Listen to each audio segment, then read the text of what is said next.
Hello guys, in this video we will talk about Supabase and Neon and help you decide which one you should use in 2025.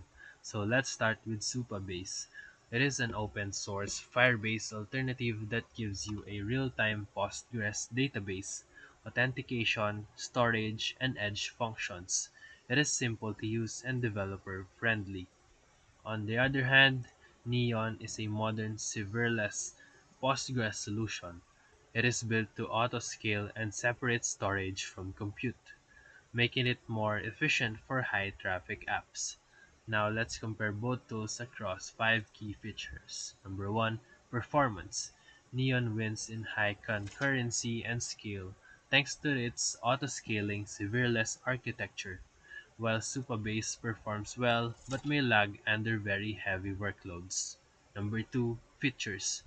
Supabase offers more out-of-the-box tools, authentication, storage, and RESTful APIs, while Neon focuses purely on being the best Postgres DB. Number 3. Pricing. Supabase's pricing is transparent with generous fee limits.